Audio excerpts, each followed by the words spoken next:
દોસ્તો આપણે સુંદાલથી ગોતા ચોકડીની એક ટ્રીપ લઈને આવી ગયા છે અને એક ટ્રીપ કમ્પ્લીટ થઈ ગઈ છે. બાકી જોઈએ આગળ કઈ રીતે છે. તો તમે આપણે ગોતા ચોક મળે આગળ દોસ્તો. તો કલાકથી આપણે ગોતા ચોકડી કોઈ ટ્રીપ એવી મળી નથી. આપણે માતા ફેરવામાં લાગે છે હવે સાઈડ જવું પડશે તો ક્યાંથી આપણને કોઈ ટ્રીપ મળી જાય.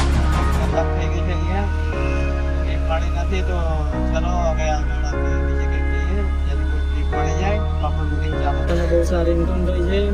બાકી આજે મેં 4 વાગ્યાની આસપાસ સારી ઇન્કમ કંઈક 1200ની આસપાસ થઈ ગઈ છે. અને આજનો દિવસ મારા માટે બહુ સારો રહ્યો છે. તો કદાચ તમને મારા વિડીયો પસંદ આવતા હોય તો લાઈક કરજો, શેર કરજો, સબસ્ક્રાઈબ કરજો. તો જેથી તમારી એક લાઈક ને સબસ્ક્રાઈબ મને મોટિવેટ કરે જેથી હું વધુમાં વધુ વિડીયો બનાવું. હજી એડિટિંગનું મને એટલું ખાસ આવડતું નથી પણ બને એટલું કોશિશ કરીશ પરફેક્ટ વિડીયો બનાવવાની. બાકી ટાઈમ મળતો નથી અને મળે છે બીજા બ્લોગમાં ત્યાં સુધી જય માતા.